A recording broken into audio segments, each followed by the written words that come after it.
Resuming debate, the Honourable Member for Calgary Rocky Ridge. Well, thank you, Madam Speaker. So I'm happy to join this debate and mostly to refute some of the claims that have been made by Liberals and the NDP about the Conservative position on this bill. So during debate on C-11, the Liberals and the NDP have falsely claimed that Conservatives don't care about Canadian artists, that we don't care about Canadian culture. They've accused us of spreading misinformation, and they are insisting falsely that this bill is somehow necessary to protect Canadian culture. So I want to be clear and clear the air on the first part. I love Canadian culture. I'm fascinated by all things Canadian. I love traveling to new places in Canada. I love its land, its people, and I'm always fascinated by how Canada's history shapes its culture. I've always read Canadian authors. I've always listened to Canadian music. My favorite year, in my formative years, those were the 1980s, most of my favorite bands were Canadians. In my university days in the early 90s, I went to countless live shows with emerging Canadian artists. So I've been buying Canadian books, Canadian albums, and Canadian concert tickets for decades. But this bill is not about ensuring the health of Canadian culture. This bill is about giving extraordinary powers to a federal institution to influence what Canadians find, see, hear, and post on the internet. This bill gives the CRTC powers that do not belong in a free and democratic society.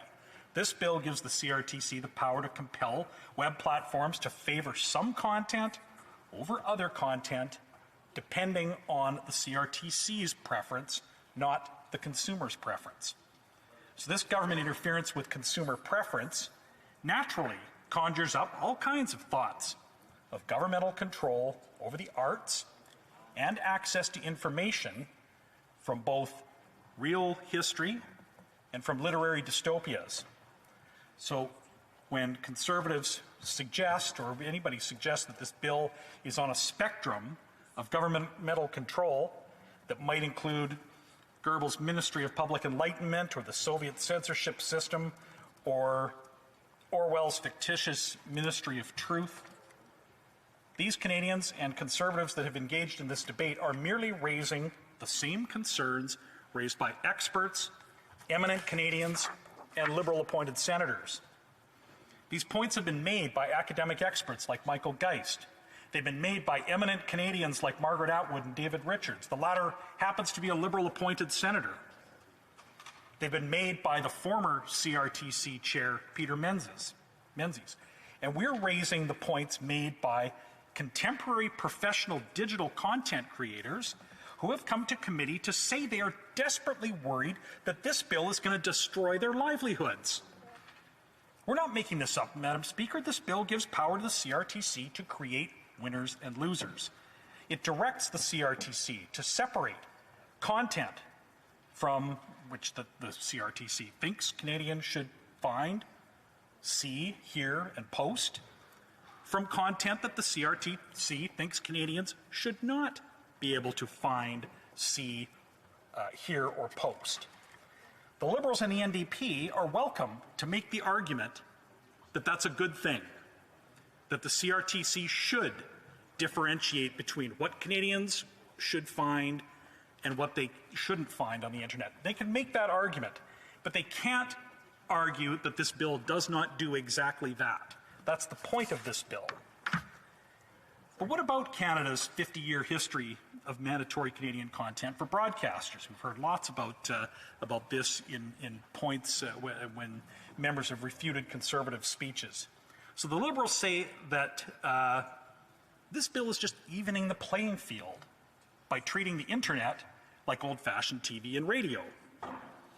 So evening the playing field, Madam Speaker? Seriously? The infinity of the internet is the ultimate level playing field. Nothing has been done to break down barriers between artists and their audience like the internet. When they say that this bill is leveling the playing field, what they really mean is they want to make the internet every bit as uneven as the playing field that the CRTC already regulates. You know, once the Soviet Union took a very dim view of Western music. They banned not only American, British, they even banned Canadian artists like Rush, which was banned in the Soviet Union. They also banned the entire genres that these artists popularized. There'd be no rock and roll, no jazz, no blues, nothing that could be associated with decadent capitalist Western culture in the Soviet Union.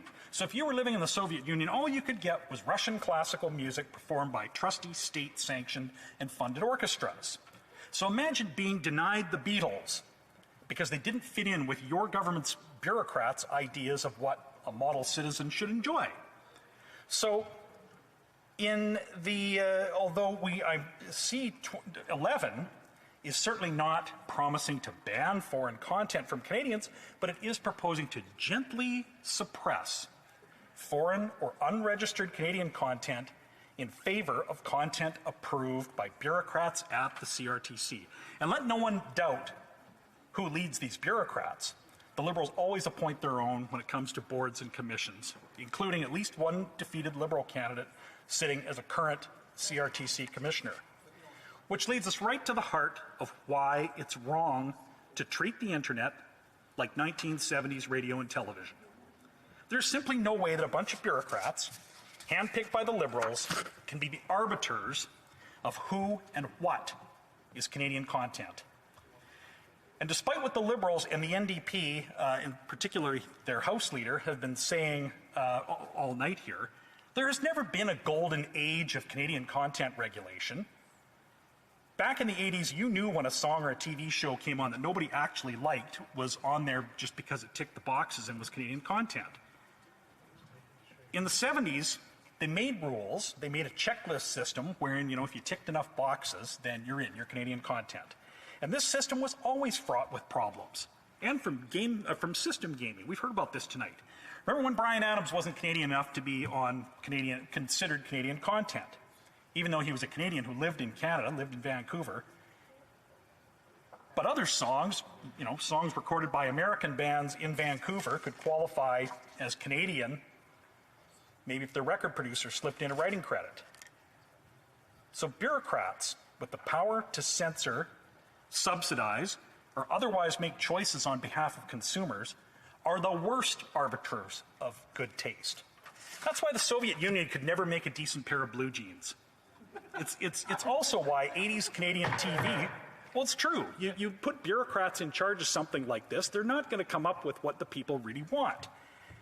It's why my favorite Canadian novelist, it's why Mordecai Richler once called the Canada Council for the Arts, the Ontario Arts Council, and the Toronto Arts Council the holy trinity of mediocrity. That's what he called them. So with all due respect for the Canadian artists who have testified at committee that the old rules helped their careers decades ago, I think that some of them are being too modest. The tragically hip owe their success to their incredible talent as songwriters, performance, and how hard they worked in their formative years. The Canadian content system may well have helped them, Madam Speaker, but their connection with Canadians and Canadian audiences seemed inevitable to me. Just like a generation earlier when Rush produced their own album, and it found an audience in Cleveland on the radio, and made its way back into Canada and then throughout the world. So this bill is going to treat the entire internet like it's 1971 again. They want to treat Facebook, YouTube, TikTok, paid streaming services, and every other thing you can find, see, hear, or post on the internet like the system that they're comfortable with. The one that's been around for 50 years, before any of these things were invented. So the Liberals and the NDP say that opponents of this bill, from conservative politicians to academic experts to eminent Canadian artists, they're all wrong, and that none of us understand. The Liberals and the NDP say that this is not about freedom of expression and censorship or regulating cat videos, but about making the web giants support Canadian artists. Well, Madam Speaker, if that was true, why didn't they say so in the bill? Accept the amendment that would have truly created the exemption for user-uploaded content. They could have done that, but they chose not to, because they want a bill that expands the powers of the CRTC. So I think I'm out of time, if you're giving me the signal there. So this bill doesn't modernize the Broadcasting Act. It's Canada's first internet regulation bill, and it's wrong, and it should be defeated. Questions and comments. The Honourable Parliamentary Secretary to the Government House Leader. Well, I'm so glad that the member chose to explain to Canadians why the Tragically Hip is so successful. What the member probably doesn't know in that case, otherwise he wouldn't have written it, is that the Tragically Hip actually came before the committee. Gord Sinclair of the Tragically Hip came before the committee, and he gave the credit to the Tragically Hip's success to the fundamental rules around Canadian content, checking those boxes he talked about. Tragically Hip gives the credit to that. As a matter of fact, Gord Sinclair said, "Our potential as a creative nation is vast as the country itself. Songwriters are our best cultural ambassadors. We are compelled to create and express what we know and what we feel. We need partners in government and industry, including streaming." That's what Gord Sinclair from the Tragically Hip said. So maybe before the member goes and puts words in the mouths of the best rock band in Canada that we've ever produced, he should understand how they feel about it. Member for Calgary Rocky Ridge. Well, it was actually because of interventions from this member earlier in debate that I did choose to mention his city's great band,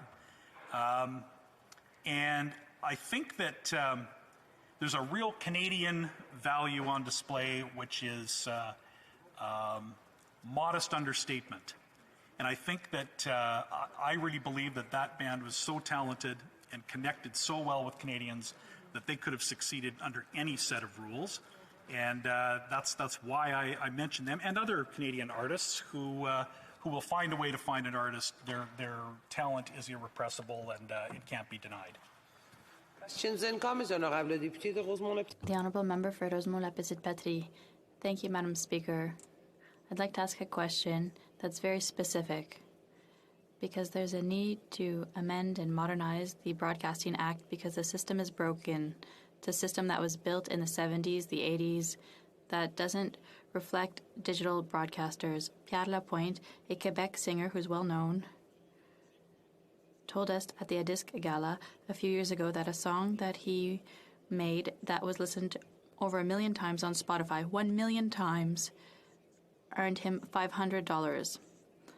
The system is broken. The web giants have the advantage over artists. Why don't the Conservatives want to help our artists from home? Calgary Rocky Ridge.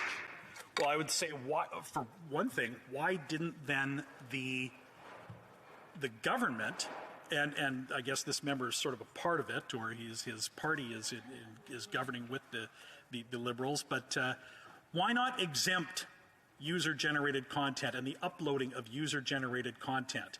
I mean, this is a big bill, and I'm not going to oppose everything that is contained within it. I am not going to suggest that every motivation behind the tabling of this bill was wrong, but the bill is unsupportable for the extent to which it grants new and extraordinary powers to the CRTC that don't belong in a free and democratic society. And I frankly don't even see how this bill, if passed, will necessarily solve the problems that he suggested. It will take away all kinds of opportunities for other Canadian content creators to find an audience through an unfettered internet. Questions and comments. The Honourable Member for Saanich-Scofield. Thank you, Madam Speaker. And my honourable friend from Calgary Rocky Ridge. There are a number of things about this legislation that I wish were different. I don't think I've ever seen a bill in this place, even the ones I would be persuaded to vote for, that I thought was perfect. But the difficulty I have in this debate, and I'm pleading with colleagues on the Conservative side, the exaggerations, comparing Canada with the People's Republic of China is just not supportable. It's just not. And it makes it impossible to engage in a thoughtful debate when there are such really damaging claims that hurt our democracy being made in this place. There are flaws in C-11, for sure. But it is not totalitarian. It is not the People's Republic of China. It is not North Korea. It's Canadian content. And if the honourable member wants to call Canadian content mediocre, that's his right. But don't claim that C-11 puts Canadians in a situation anywhere comparable to people who live in totalitarian states. Member for Calgary Rocky Ridge in 10 seconds Well, I or don't know if less. she listen. I would invite her to listen more carefully to my speech then, if I only have 10 seconds, because I didn't say many of the words that she put in my mouth, and she certainly didn't notice or note, I think, any of the words other than a couple that she picked here and there. I said quite the opposite of what I think of Canadian content. I talked about the regulation of Canadian content, and I oppose it in this bill. 8, the honourable member